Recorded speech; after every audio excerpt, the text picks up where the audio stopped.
नमस्कार. आज आपण जळोली या गावामध्ये आहे. आपण आता अशा एका व्यक्तीला बोलणार आहोत जे सोलापूर जिल्ह्यामध्ये कमी खर्चात शेड्यूल देणं आणि शेतकऱ्यांचं हित जपणं. त्यांचं एक कृषी केंद्र पण आहे करकंब या ठिकाणी, कदम ॲग्रो एजन्सी म्हणून. तर फक्त दुकानातून प्रॉफिट बनवणं, नफा बनवणं हा उद्देश नसून शेतकऱ्यांचं हित जपणं. शेतकरी जिवंत कसं राहणार जो हा सगळ्यात हतबल मोठा शेतकरी ह्यांचा. झालाय त्याला जिवंत करून त्याचा हा प्लॉट 21.5 रुपयानं घालवणं ही अशक्य गोष्ट आहे.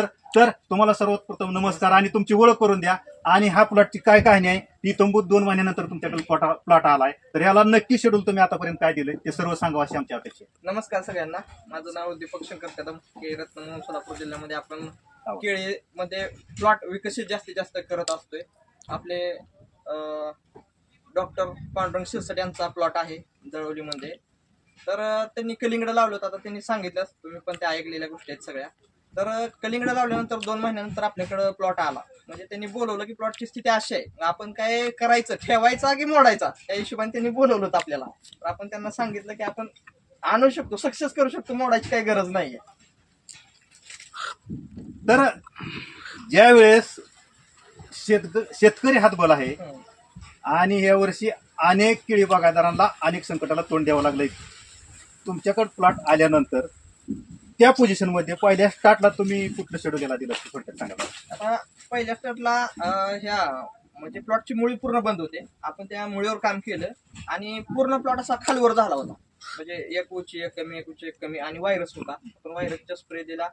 परत खालनं मायक्रोरायझ असेल, प्रोबिन असेल, ह्युमिक असेल, ह्या गोष्टी खालने देऊन प्लॉट आपण म्हणजे थोडासा तेज दिसायला लागला. हे डॉक्टरने वाटलं की आता काय अडचण नाही बाबा आपल्या प्लॉटची. तिथनं पुढे आपण जास्त पोगा भरणी केली. कमीत कमी ह्याला 6 ते 7 आम्ही पोगा भरणी दिली असतील. पोगा भरणी करून असं दाव जरी टाकला असं किंवा रेजर टाकली तर त्या रेषेत एक लेवलला प्लॉट दिसत होता. सर्वसामान्य दिसायला. एवढा सर्वसामान आम्ही प्लॉट तयार केला होता एक 5 महिन्यात. आणि परत काय प्लॉटची स्थिती एकदम जबरदस्त झाली. आता बुंदा पण तुम्ही बघू शकताय, प्लॉटची क्वालिटी पण बघू शकताय तुम्ही. आता ज्यावेळेस आपण तुम्ही व्हायरसचा विषय निघाला आणि तलवारीसारखी पानं प्लॉट मोडायची मनस्थिती या शेतकऱ्याची होती. कारण हे व्यवसायानं पशु डॉक्टर आहेत. तर हे दोन्ही सांभाळत असताना बरीच कसोटी लागत असते. व्यवसाय आणि शेती हे दोन्ही निगडीत व्यवसाय जरी असले तरी हे सांभाळणं खूप अवघड विषय आहे आजच्या जगात. तर ते तलवारीसारखं पानं निघाल्यानंतर त्यातून चांगली पानं काढणं हे एक मोठं आव्हान आहे. त्यावेळेस पहिलं शेड्यूल काय दिलं तुम्ही? आता सगळ्यात मोठं आव्हान डॉक्टर साहेबांच्याही पुढे होतं, माझ्याही पुढे होतं की सगळे बघा आलेली सांगत होते की हे काय प्लॉट सक्सेस होत नाही, मोडून टाका. कारण का आम्हाला भरपूर जण चॅलेंज होतं की प्लॉट येऊ शकत नाही, तुम्ही कसं काय म्हणजे हे करताय. ते डॉक्टरांना पण एक विश्वास होता की बाबा यांच्याकडे प्लॉट दिला की आपल्याला काय अडचण नाही येणार, की आपला प्लॉट येणार. त्यावेळेस आम्हाला तेच चॅलेंज घेऊन आम्हाला त्यात उतरावं लागलं.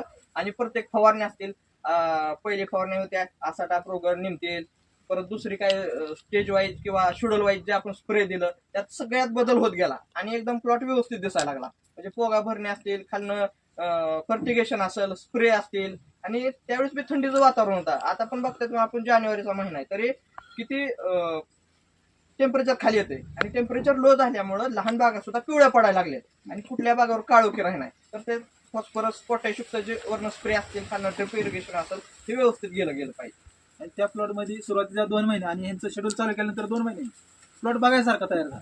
नाही, आता जर आपण एकंदरीत बघितलं, थोडंसं कॅमेरामॅन इकडे दाखवा.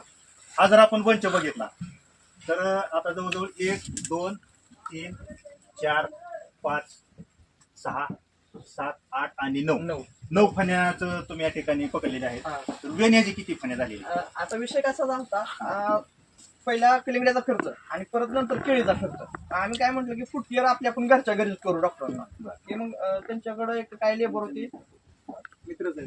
ह्याचा मित्र जायचं रामदास नावसाहेब म्हणून, त्यांनी ते फूट केअरचं नियोजन सगळं केलं. की त्यांनी ती फण्या उडवणं हे करणं. फण्या पडताना 13-14 फण्या पडल्या होत्या प्लॉटला. अंतर पण चांगलं पडलं होतं. गॅप वगैरे तुम्ही वादा वगैरे बघू शकता, 1 नंबरचा वाद आहे. मग आम्ही काय इंजेक्शन वगैरे काय बाकीचं दिलेलं नव्हतं वरनं फूट केअरला. फक्त फण्या उडवल्या आणि स्प्रे तेवढं व्यवस्थित टाकलं.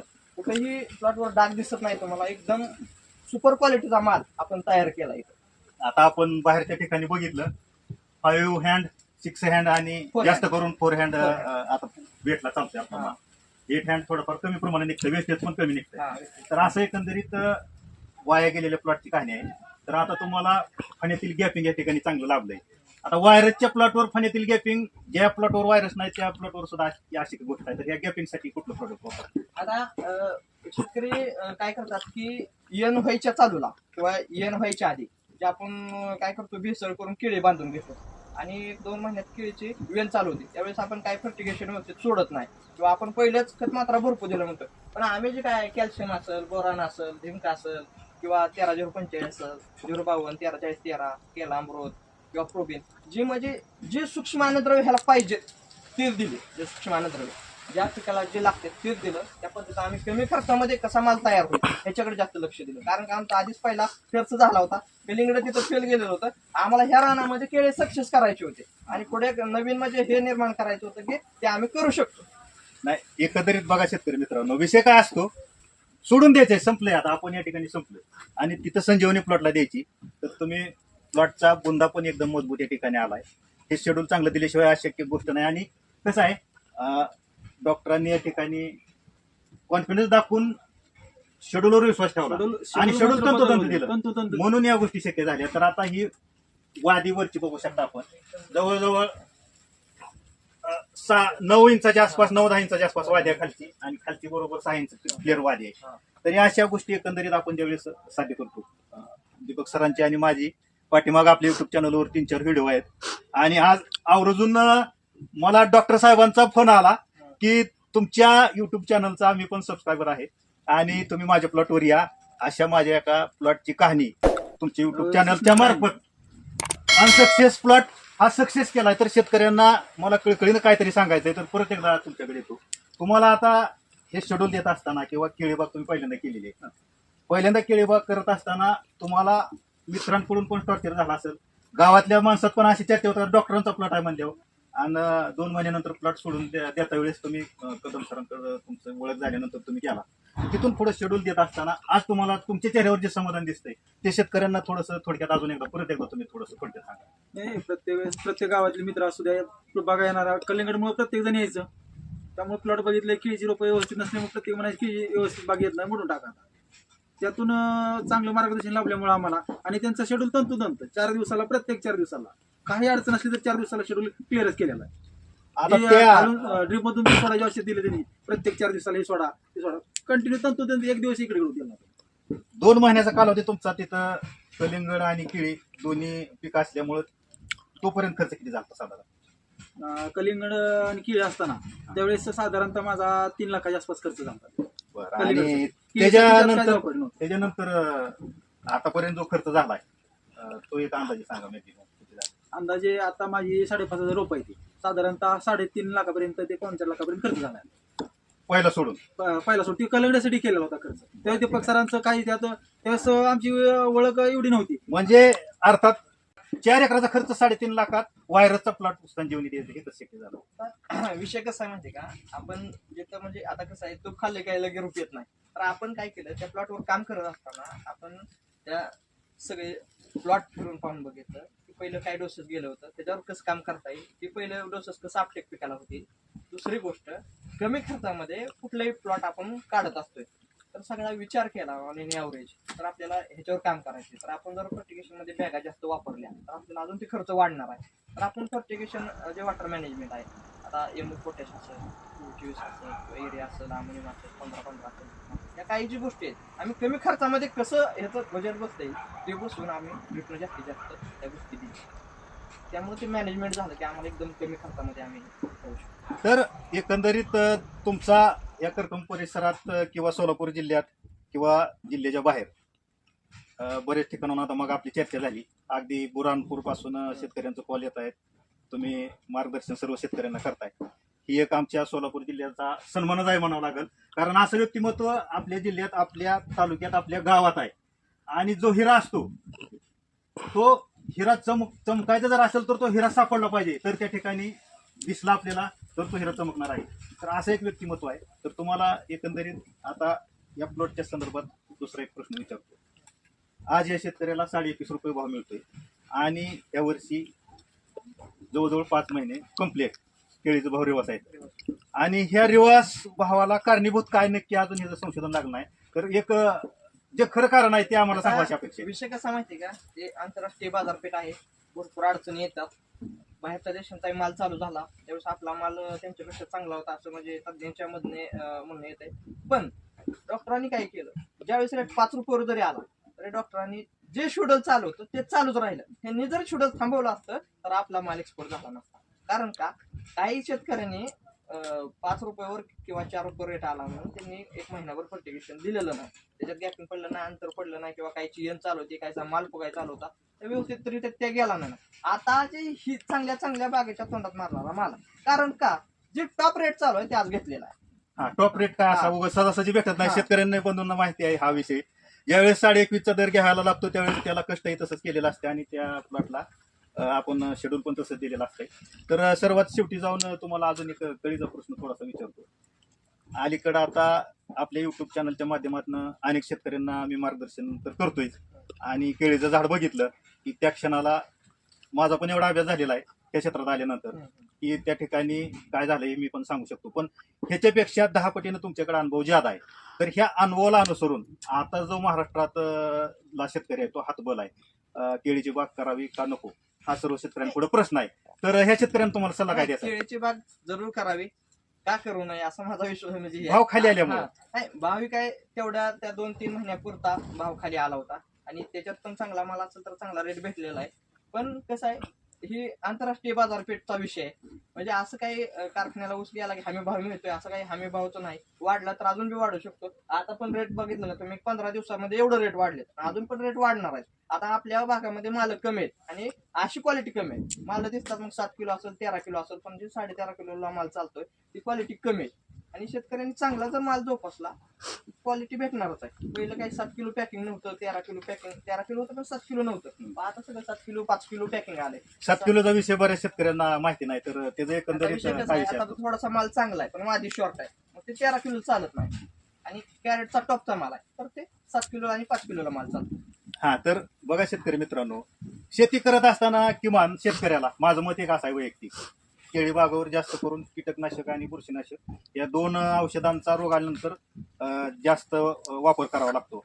तर केळी बागायतदारांना किमान टॉप 5 बुरशीनाशक आणि टॉप 5 कीटकनाशक तुम्ही सांगावे असं मला वाटतं. आता बुरशीनाशक आहेत, आता साप आहे, M45 22 आहे, परत दुसरे कोणता आहे, परत कीटकनाशकामध्ये रोगर आहे, निमतेल आहे, परत हमला आहे, ऍक्टर आहे, प्रोक्लेम आहे, असे भरपूर औषध आहेत. पण आपण ज्या वेळेस कुठल्या स्थितीमध्ये काय काम करतात आणि कॉम्बिनेशन कसं जास्त जाते, वेगवेगळं काम असते प्रत्येक प्रत्येक बुरशीनाशकाचं वेळेवर. आपण प्रत्येक त्याचं ठिकाणी. कॉम्बिनेशन कसं जातंय जास्त, आपण 3-4 कॉम्बिनेशन मध्ये औषध आपण रिफ्लेक्ट करतोय किंवा पिकाला देतोय आणि त्याची बळकटीकरण एकदम जास्त होती. की आता 2 औषधं मारून 4 दिवस गॅप देण्यापेक्षा आपण ती 4 औषधं कुठल्या डेनमध्ये मॅच होते त्या औषध पण वेगवेगळा तुम्ही आता सांगितलं प्रत्येक स्टेजवर वेगळं काम करणारं बुरशीनाशक किंवा वेगळं काम करणारं कीटकनाशक. आता बऱ्याच भूमिपत्रांनी ऍग्री बेसिक करून आहेत, दुकानं चालू केली आहेत, त्यांना आपल्या शुभेच्छा आहेत. परंतु शेड्यूल देत असताना या गोष्टीचा बारीक सारीक गोष्टीचा अभ्यास कशा पद्धतीने केला विषय पाहिजे? कसा होतोय, आता चालूला ह्या वातावरणामध्ये पानं पिवळी म्हणून काही जणांनी मला कॉल आले, भरपूर जणांचं, की आम्ही नेटिव्ह मारलं. ही थंडीमुळे ट्रेसमध्ये रोपं गेलेत. कारण काय, ही पीक थंडीतलं नाही. 25-25 45 पर्यंत हे केळीचं थंडीच्या क्षेत्रात सगळ्यांनी केलं असतं. खाली 9 ते 10 पर्यंत अंश तापमान यायला लागले एकदम. काय मोठ्या प्लॉटचे म्हणजे पानं पूर्ण काळे पडलेत किंवा पानं गेलेत. आपल्या प्लॉटचे बघा आयाश पानं अजून गार आहेत, मुळे कटिंग झालेली झाडं सुद्धा पूर्ण आणि असा कलर आणि चकाकी तुम्हाला बाकीच्या प्लॉटवर बघायला भेटणार नाही. कारण का, आपण मुळे या प्लॉटची कसली थांबली नाही. दुसरी गोष्ट तुम्हाला सांगतो, अजून आमच्यावर एक संकट म्हणजे आमचे सिंगल ड्रिप होते, आम्ही डबल ड्रिप टाकली नव्हती. अजून खर्चाचं तिथं नियोजन अजून बघितलं होतं आम्ही. तर ह्या पद्धतीनं काहीच कॉल आलं, आम्ही नेटिव्ह मारलंय, कुठं हे मारलंय ते मारलंय. पण विषय कसा माहिती का, ती झाडं ट्रेसमध्ये गेल्यामुळं त्याला सीविड असेल, ऑर्गॅनिक कार्बन असेल किंवा मुळीचे औषध असतील किंवा त्याचे बळकटीकरण असेल, जर आजारी असेल तर त्याला सप्लिमेंट टॉनिकची गरज आहे ना, किंवा औषध उपचाराची गरज आहे. तर त्याला आपण बाकीचे ही देऊन चालेल का? तर ते व्यवस्थित योग्य रीतीनं प्लॉटमध्ये व्हिजिट देऊन काय कमी आणि काय ज्यादा आहे त्या गोष्टी प्रत्येक आम्ही रविवारी सोमवारी प्लॉटवर व्हिजिट मारल्यानंतरच मी औषधं देतो. डॉक्टर 2-3 वेळा आले तर त्यांना म्हटलं मी व्हिजिट मारल्यानंतर औषध देतो, मी बघितलाच नाही प्लॉट. जे नाहीच जिवंत होणार नव्हतं ती शक्य केलंय आणि त्याचं श्रेय सगळं तुम्हाला जात आहे. तर ज्यावेळेस एखादं श्रेय एखाद्या व्यक्तीला जातं त्याच्या पाठीमागं भरपूर मोठा एक अभ्यास असतो. तर हा अभ्यास करत असताना तुमचं किती दिवसाचं या केळी क्षेत्रात योगदान आहे? केळी क्षेत्रात तसं 8-9-10 वर्ष झालं योगदान आहे. पण केळीचं चांगले पीक कोण बी आणू शकतो. पण जी गेलेली पिकं आणायची त्यातच खरं तर म्हणजे अभ्यास असतोय. कारण का चांगली चांगलं पीक घडवायला किंवा चांगले रोपं लावल्यानंतर पीक घडतच असते. आम्ही पण रोपं लावली होती, पण आम्हाला रोपं मिळतानाच मक्याच्या एवढे रोपं मिळली होती, एकदम लहान.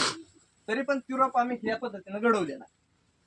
जसं शिक्षक चांगल्या विद्यार्थ्यांना घडवतात तसं आम्ही ह्या पद्धतीनं म्हणजे केळीला तसं रूपांतर केलेलं आहे किंवा तसं रूप दिलेलं आहे. एकदम जबरदस्त आहे. हा तर बघा शेतकरी मित्रांनो, सर्वात शेवटी तुमच्या पाठीवर खरं पुढे या, थापच मारली पाहिजे. आणि सरांनी कॉन्फिडन्स दिला. पण शेतकरी जर व्हायचं असेल, तुम्ही पेशाने डॉक्टर आहे, पण शेतकरी जर व्हायचं असेल तर शेतकऱ्याकडे लक्षणं काय पाहिजे तेवढं सांगा. शेतकऱ्याकडे पहिल्यांदा सगळ्यात महत्त्वाचं जे आपण मार्गदर्शन जे घेतो त्याचं तंतोतंत पालन केलं पाहिजे. ते जर का आपण सांगितलं औषधं आज द्या, आपण जर का ती औषधं 3 दिवसांनी दिली त्याचा रिझल्ट भेटणार नाही. जी आपल्याला मार्गदर्शन जे दीपक सर करतात त्यांचं जे शेड्यूल आहे पण त्यांनी येऊन व्हिजिट देऊन ज्यावेळेस औषध सांगितली आज डॉक्टर हे करावं लागतं त्या दिवशी ते केलेलं असायचं. त्यामुळे आज हा प्लॉट पूर्ण सक्सेस आहे. 21.5 रुपयाचा भाव मिळाला आणि आपली संपूर्ण भाव होणार आहे, 1 फुट 25 वाया जाणार नाही. तर एकंदरीत ह्या चालू भावाच्या प्रमाणात जर कॅल्क्युलेशन केलं तर किती उत्पादन अपेक्षित आहे? साधारणतः ह्याच्यातून हाय रेट जर का राहिला तर 18-19 लाख सरासरी 20 लाखाच्या आसपास उत्पन्न सहज मिळेल. हा तर रेट कमी जास्त झाला थोडा तरी इकडे तिकडे होऊ शकतो. बघा सर आणि दीपकराव, 20 लाख रुपये प्लॉट वाया गेलेल्या प्लॉटमधून काढून देणं एवढं सोपं नाही. हे काय शेतकरी मित्रांनो, आपण म्हणजे या ठिकाणी याचा अतिशयोक्ती म्हणून बोलत नाही, ही वस्तुस्थिती आहे या ठिकाणी. आणि 20 लाख रुपये 3.5 लाख रुपये ते 4 लाख रुपये जर आपण वजा केले आणि पहिले 2 लाख बी त्यात पकडले तर सर्वसाधारण 5 लाख रुपयापर्यंत खर्च येतोय, 5 ते 5.5 लाख रुपयापर्यंत. आणि नेट प्रॉफिट 15 लाख रुपये आहे. आणि जे 15 लाख रुपये यातून जाणारच होतं म्हणजे गेलं तर थोडक्यात, त्याचं कदम सरांनी केळी मार्गदर्शक योग्य सल्ला दिला आणि मामांचं पण या ठिकाणी मार्गदर्शन लाभलं. दोघांची जोडी शेती दोघांनाही तुमची चांगली समृद्ध व्हावं आणि अशाच पद्धतीची पिकं तुम्ही पुढील घेत जावं अशी आमच्या युट्यूब चॅनल तर्फे तुम्हाला शुभेच्छा देतो. आणि कदम सरांना पण या ठिकाणी अतिशय शेतकऱ्यांची तुम्ही चांगल्या पद्धतीने सेवा करताय, अशी सेवा पुढे कायम राहो असं तुम्हाला शुभेच्छा देऊन या ठिकाणी आम्ही थांबतोय. धन्यवाद.